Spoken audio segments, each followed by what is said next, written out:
and welcome into this special Eastern Conference wildcard edition of the Locked On Florida Panthers podcast, Locked On Pittsburgh Penguins, and Locked On New York Islanders podcast. We are all part of the Locked On Podcast Network, where it's your team every day. Thank you for making each of our Locked On podcasts your first listen of the day. Let me introduce myself. My name is Armando Velez, the host of Locked On Panthers, and you can follow me on Twitter at MondoMan12. And very thankful to be doing this crossover edition with the two hosts of Locked On Penguins and Locked On Islanders. Start off with Hunter Hodes of Locked On Penguins. You could follow him at Hunter Hodes. You could follow Gil Martin of Locked On Islanders at Ice Wars NYR VS NYI. And gentlemen, great to be getting together with you two. Great to be with you too, Armando. Yeah, it's great to be here, and it's about to get a whole lot more stressful this week. Oh yeah, because I said it on my Sunday show. I had a previous recording prior to this roundtable that each and every day for the next 4 days, starting on Monday, even when each of our individual teams aren't playing, we all have a game to pay attention to, even when our team isn't in action. Of course, Monday the New York Islanders and the Florida Panthers will be in action while the Penguins are idle, and not all game 82 for each and every team is going to fall on the same day. But let's start off this wild card roundtable edition of the show. Let's start with the team just on the outside looking in the Pittsburgh Penguins, and this is where we turn to you, Hunter. Tell us about the Pittsburgh Penguins season, the ups and downs. The floor is yours. Yeah, I mean it's been pretty much a roller coaster, to be honest. 80 games, you really haven't been able to figure them out. Team is just average. Honestly, you look at the record: 40, 30, and 10, 40 and 40 overall. That's as mid as you can get, as some of the younger generation people like to say. But they shouldn't even really be in this position right now, considering the games they've dropped. A couple games to Gil's Islanders, they probably should have had in the bag. They dropped one in regulation to the Senators. They dropped one to the Canadians. They dropped one to the Red Wings. Heck, if they had just beaten the Islanders in their last game against them, they actually would be 1 point up on the Islanders right now, and they would be in the driver's seat. All they would need to do is win their last two games, and they would be in. But they need help right now. It's just, the top six has carried the load the entire way. Jake Guentzel has 35 goals. Sidney Crosby just hit 1,500 points. Evgeny Malkin has 82 points. Ricard Raquel, Jason Zucker at around 30 goals. Brian Rust has over 20. If you had told me that all that would have happened and they would be on the outside looking in, I would have thought you were crazy. But their special teams have stunk. Their goaltending hasn't been that good. They have a lot of depth players who really aren't doing the job. And it's just been up and down, Jekyll and Hyde, as I like to call it. They finally, turned it up these last couple of games. They just haven't gotten the help, but they're going to need to get some sort of help this week if they want to get in. One of these two teams is going to have to lose a game while the Penguins have to win out. You talked a little bit about the goaltending. Tristan Jarry has been injured at times, but sometimes he looks great and sometimes he just doesn't seem to have it. Where is he now, and what has his impact been on this team over the course of the season? Yeah, I mean, he looks to, I think, have turned a little bit of a corner these last couple of games. I think he's played really well against the Wild. I think he's played really well against the Red Wings. That start against New Jersey, I think everyone was rotten, to be honest. But over this last week and change, I think he's slowly started to get back to the level that we saw from him in the first half of this season.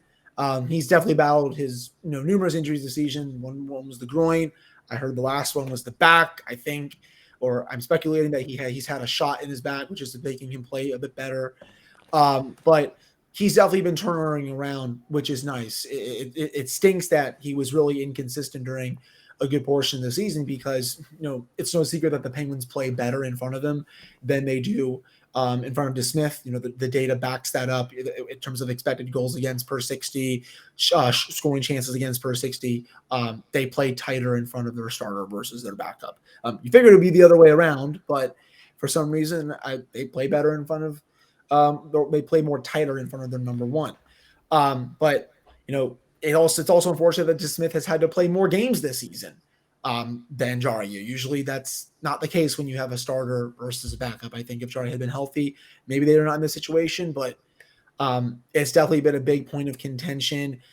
It's gotten to a point where you don't really know if he's going to come back next year, but also the free agent market's not that good. They need him to play really well these last 2 games, obviously get some help, but he's done his job these last 2. I said a week and a half ago, you got to ride him until the end. He's your starter. He's giving you decent goaltending, at least right now. You got to continue that these last couple of games. And then especially if they do make the playoffs, he's obviously going to start. And Hunter, here it's funny because right before doing this roundtable, I was looking up some of the stats, natural stat trick for the Pens, and their goal differential is just a little bit above 0 at +2. But then I look at how statistically average they are in almost every single category. I mean, 49 power play goals at 5-on-4 and 5 shorthanded goals given up. Also, it's the same exact thing flipped around with 5 shorthanded goals for the Penguins and 49 power play goals against for their opposition. So it basically evens out also on the PK as well for the Pittsburgh Penguins in that front. As far as bottom 6 scoring, because that is the key for the Pens. But also there's injuries as well. There's Dmitry Kulikov, there's Nick Bonino, there's Marcus Pettersson as well on the Pittsburgh Penguins. Who is that guy who you believe needs to step up for the Pittsburgh Penguins? That's a good question, in terms of stepping up. I wish I could say the entire bottom 6 because it's been mostly a tire fire this entire season.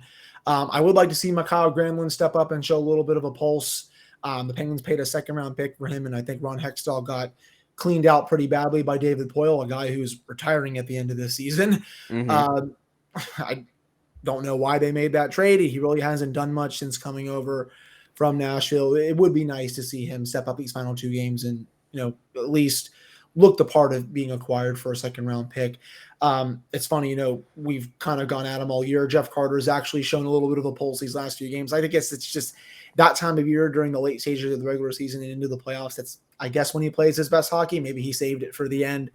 But as a whole, I think it's the bottom 6 in general needs to step up. The top 6 has carried the load all year.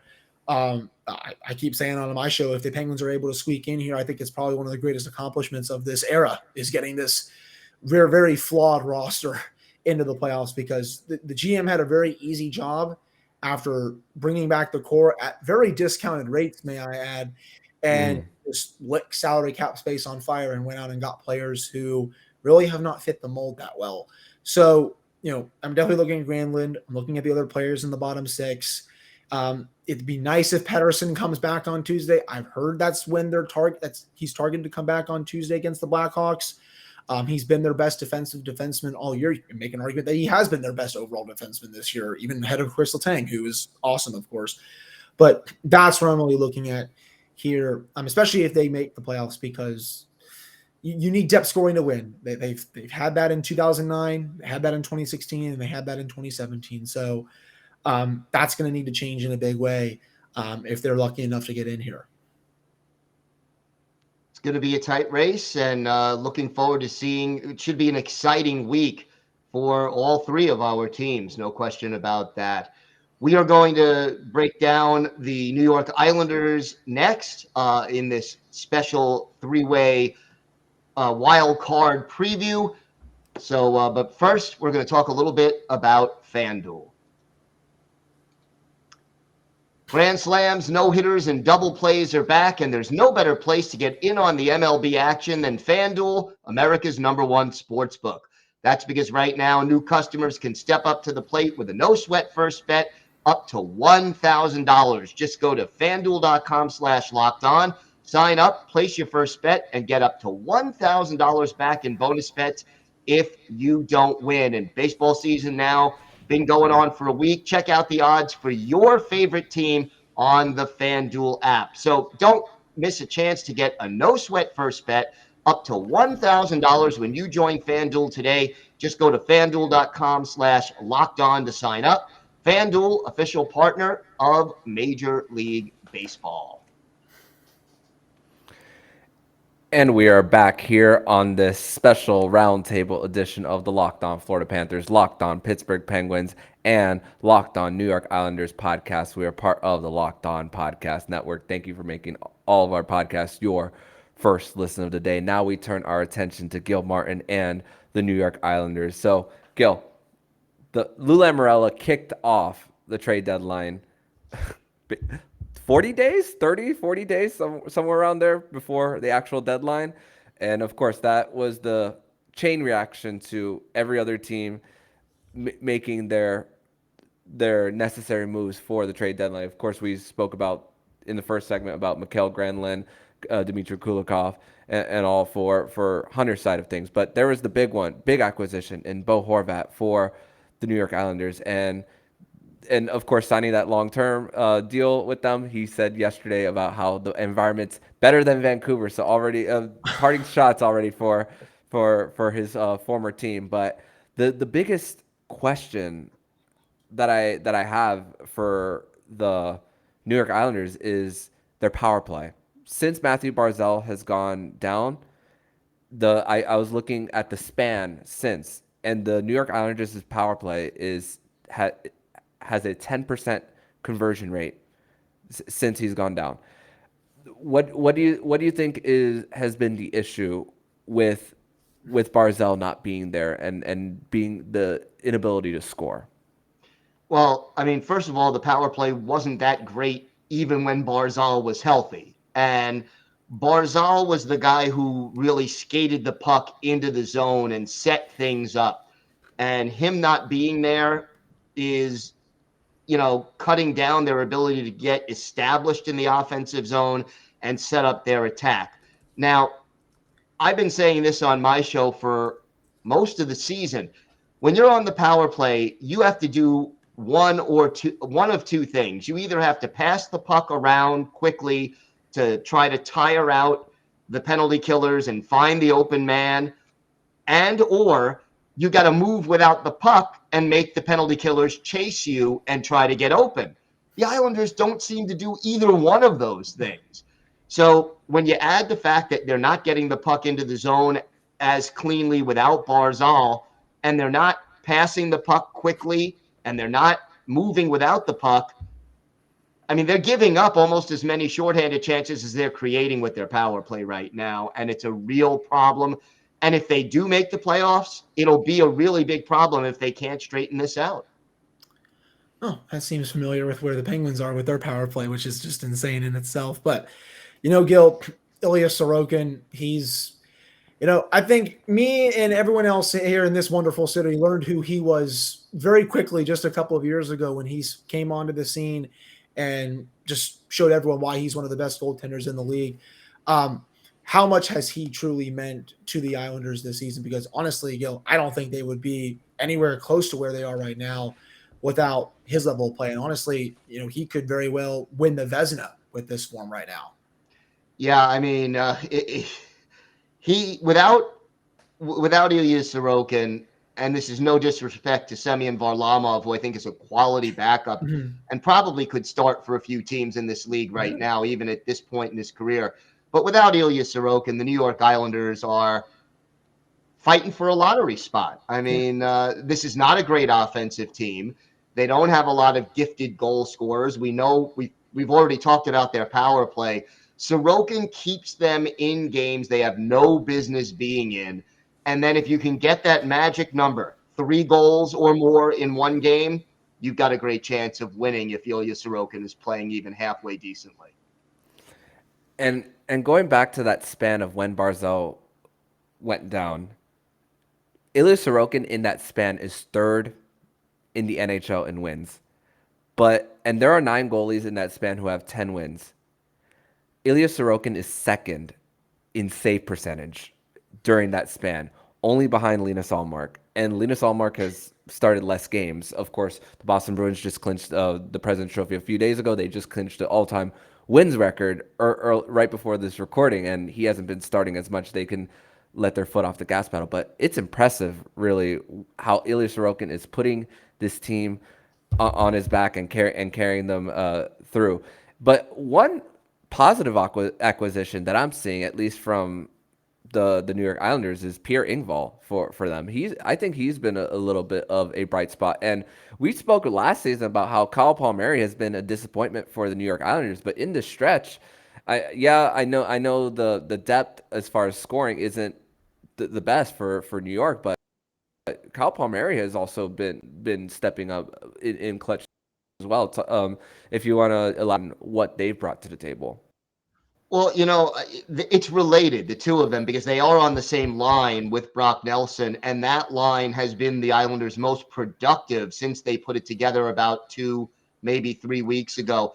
Engvall really adds speed, and when they traded Anthony Beauvillier in the Bo Horvat deal, the Islanders lost, probably other than Barzal, their only other speedy forward. So Engvall, he comes in, he adds that speedy element, and he's also not afraid to shoot the puck, which again, the Islanders don't have a lot of shoot first guys.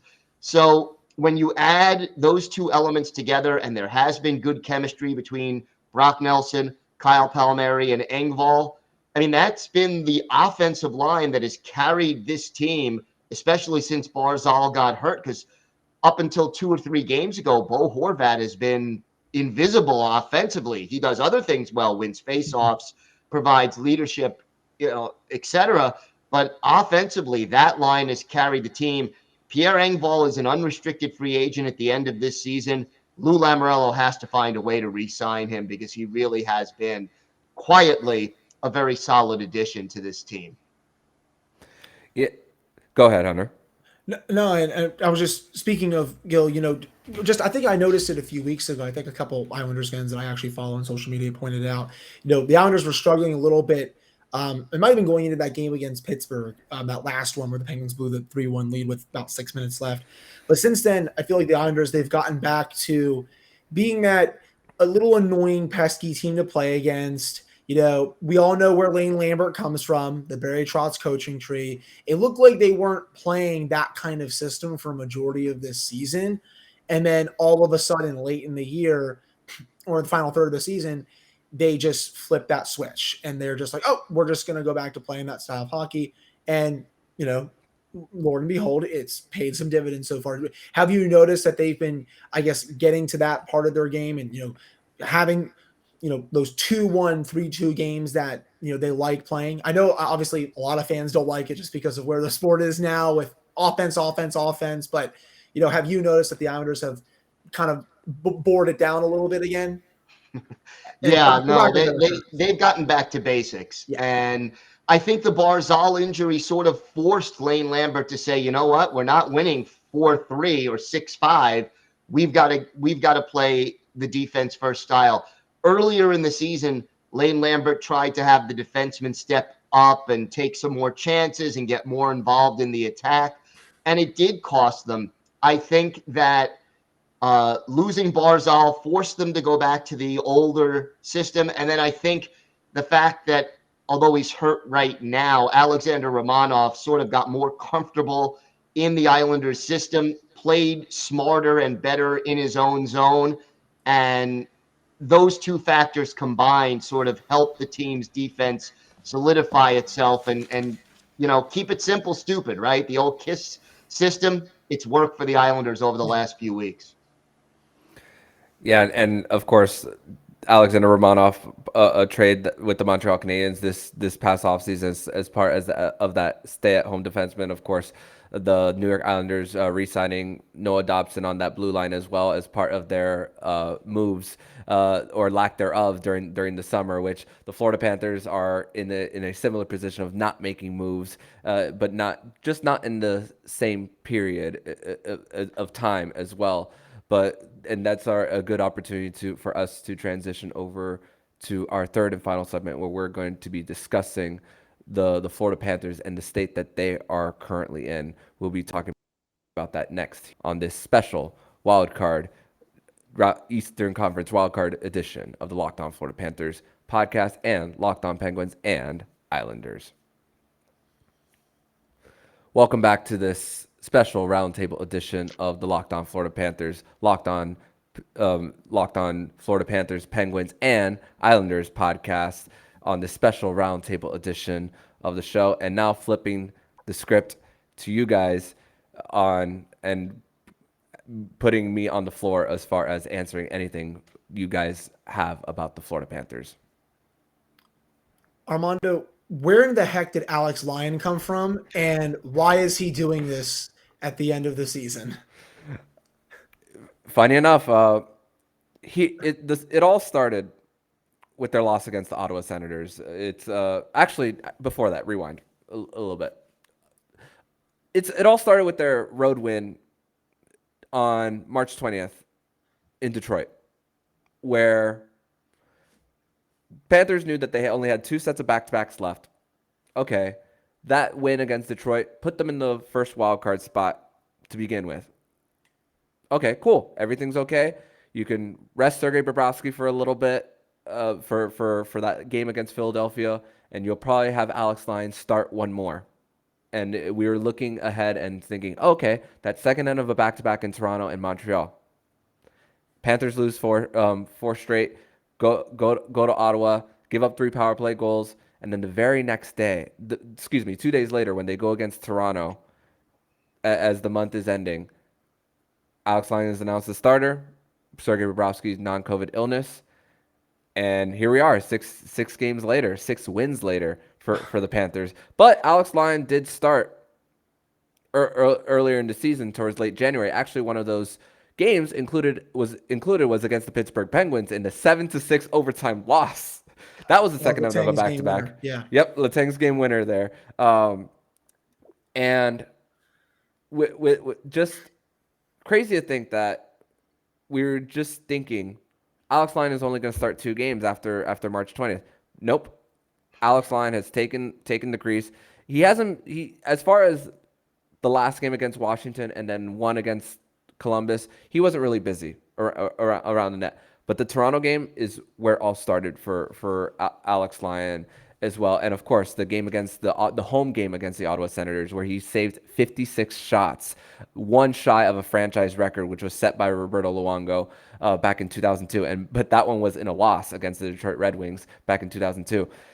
But Alex Lyon is the reason why and along with Matthew Tkachuk and Carter Verhaeghe, are the reasons why the Florida Panthers are currently on a 6-game winning streak and holding the first wild card spot. And a little bit about his resume. He won the Calder Cup last year with the Chicago Wolves, and he was just facing against Charlie Lindgren just on Saturday, who was on the other side of that Calder Cup championship with the Springfield Thunderbirds, the affiliate of the St. Louis Blues. So crazy how it's all been full circle just in a whole year of hockey.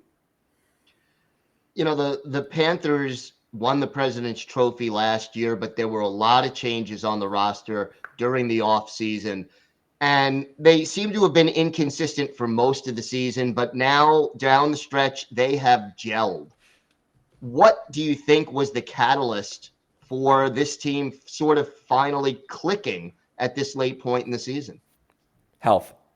And yeah, they're currently without Sam Bennett at the moment, but the day that the Florida Panthers were somewhat at their healthiest was actually 3 games before the trade deadline when Anthony Duclair came back against the Buffalo Sabres. In that game, there's no Barkov, there's no Bennett. Pick up a big win against the Tampa Bay Lightning on the 28th. Lose against at home against the Nashville Predators, a very close game. But then trade deadline comes, and Bill Zito doesn't make a single move during the trade deadline. But I kind of see it as when you trade for so much the year before, and you don't have a first-round pick till 2026, and you are right there on the bubble, then what? And you don't have a first-round pick, does it make sense to sell? Not necessarily. There's no benefit for the Panthers to tank. Zero benefit for them. So there also isn't worth trading so much draft capital that you don't already have neither. And actually, the first game that the Panthers were mostly healthy was that home game on March 4th against Pittsburgh, too. So that Alexander Barkov came back in that game. Sam Bennett came back. Antsy Duclair was in the lineup, and look what happens—a 4-1 win for the Panthers at the time. I didn't really think too much of how important that game would have been until now, but we're seeing it. But the Panthers before early February, they did not have a single 3-game winning streak all season. So it was just win, loss, 2 win, 1 win, two losses, 1 win. It was just so up and down. Through 41 games, this team was 18, 19, and 4 through 41 games. And if you're trying to look at the Panthers schedule of when that is, it was January 8th against the Dallas Stars, blown out of the building on the road on January 8th. But a comeback win against the Boston Bruins at home, where Alexander Barkov scores nearly at the buzzer to beat the Bruins right before the All-Star break, was the start of one major turnaround for this Panthers team. And that was an Alex Lyon start too, funny enough, back in January. And then the second biggest win of the season was another Alex Lyon start. The game against Toronto just last Wednesday, or 2 Wednesdays ago almost. But it just happens to do with being healthy at the right time. Sam Bennett, maybe he might come back Monday. Maybe they'll wait until Thursday against Carolina, but he's one step closer to coming back for the Panthers. And the Panthers, their power play has been clicking too. Just in the last 6 games alone, they're scoring at a rate of 34% on the power play, and they're killing 91% of their penalties. They still take a lot of penalties. And I was looking up a stat as far as Paul Maurice's tenure in Winnipeg. The team that has the most penalty infraction minutes throughout 2014 to 2022, funny enough, is the Pittsburgh Penguins. So that's not an indication that's not always an indication of how bad your team is or how well you are at killing penalties. I mean, Pittsburgh has 2 cups in that span, despite taking so many penalties. Tampa Bay takes a lot of penalties too, and they've made 3 straight Eastern Conference appearances. But the Panthers, before that stretch, they were not only going to the box, but they were not keeping pucks out of their own net. And now it's flipped for this team. With this current stretch, they're starting to kill penalties. The Panthers, for the first time in their history, outside of Pavel Bure, have a 40-goal scorer. Alexander Barkov has been struggling with injuries most of his career and hasn't had a 40-goal season. And the Panthers have 2 on their team this year in Matthew Tkachuk and Carter Verhaeghe. And Carter Verhaeghe was for free for the Panthers because the Tampa Bay Lightning didn't give him a qualifying offer. And there's other players that Bill Zito has gotten for free as far as bargain signings of picking up Gus Forsling on waivers, Josh Mahura on waivers as well. That's another one. And of course, trading for the unicorn that we call Matthew Tkachuk here in South Florida. And it's just been a treat. He's passed his career high in points. And if you saw any of the highlights of Saturday's game against the Washington Capitals where he scores with a minute left and the celly that he had, you knew that was big, and that you knew that goal meant a lot for this Panthers team. Yeah, no, I was, I had both games on just because, the Penguins won yesterday and I got to, see that one firsthand. But, Armando, talk about these final 2 games coming up. I think these were the ones that I think both of our teams have circled, like the Penguins and the Islanders, they've circled, especially the Penguins because they're behind right now.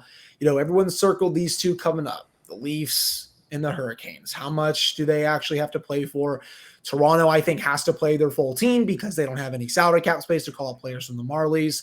The Hurricanes, I'm not really sure how much they're going to have to play for. If they lose tomorrow and the Devils win, the Metropolitan Division will still be up for grabs, but it still could be up for grabs by Thursday. How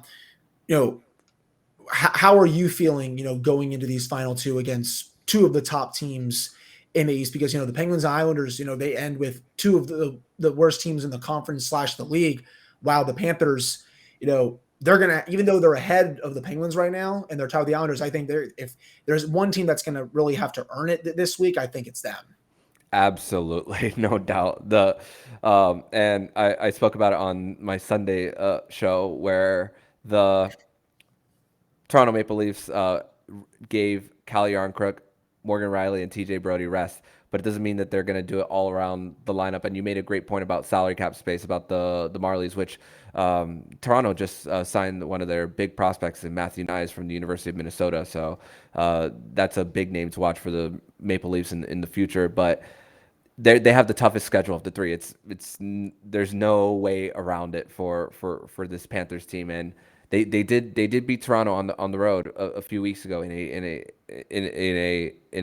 environment that's really hard to play, and that was their first win in Toronto in over 3 years, so since before COVID hit. To give you an idea of their last win in Toronto, this one's at home at FLA Live Arena. The last time you hosted the Leafs, you got steamrolled all over in your last matchup. The Florida Panthers playing with a sense of urgency. I don't know about the players, the ones who do dress, how much they're gonna exert as far as energy about preventing an injury or not. We can't tell. We're not the ones getting on the ice and playing, so we don't know. But it's a nervous feeling for the Panthers, and of course for me myself, wanting to see a win. But it's funny because the Panthers do have a clinching scenario on Monday night. Is if the Panthers get a non-shootout win, New York Islanders get a regulation loss, the Panthers will be in a postseason spot no matter what. Because if the Islanders win on Thursday, Panthers in regulation, and the Panthers lose in regulation on Thursday, down to the third tiebreaker for total win on Monday for the Panthers. Magic number is still 3. Paul Maurice spoke about how that the other teams are going to drop games, especially Pittsburgh. I don't expect either of the two games against the two teams who are literally neck and neck for the Connor Bedard and New York. They're going to be facing up against a Washington Capitals team who is likely to address this Saturday against the Panthers. Probably no Alexander Ovechkin, and it might be in the lottery as well. So it is a tall task. For me, I'm not worried about it. I just can't look that far ahead. Yeah, they're fighting for the division. Yeah, they while New Jersey had a chance to on them in the division. So Carolina will still have much, but Thursday against Carolina, I'll put that a little bit on the back burner for now. Fourth and final matchup, you have an opportunity to tie the season series and clinching scenario on Monday night for the Panthers. It's going to be an exciting final week of the season for all three of these teams, and I'm eager to see how this one ends up playing out. Want to thank everyone for making this special crossover episode your first listen today. Now make your second listen game to game NHL. Every moment, every top performance, every result. Locked On Game to Game covers every contest from across the National Hockey League with local analysis that only Locked On can deliver. Follow Game to Game on Locked On NHL, available on the Odyssey app, YouTube, and wherever you get your podcasts. Gentlemen, this has been great. Always a pleasure to talk hockey with you. And two of these three teams are going to be in the postseason, most likely. The question is which two, and it should be a great week for fans of all of these teams to see this go down to what I'm sure is going to be the last game of the season. Can't wait till then, and hopefully, from my end, it's the team that I. Yeah, I think we can all say that. Yeah, it's gonna be a lot of fun. I'll have the double screens going on Monday because the Penguins are off until Tuesday, so that's gonna be a lot of fun to see if Tuesday could be an elimination game for the Penguins potentially. All right. Well, thank you everybody for tuning in and for listening to this special episode of Locked On Panthers, Locked On Penguins, and Locked On Islanders.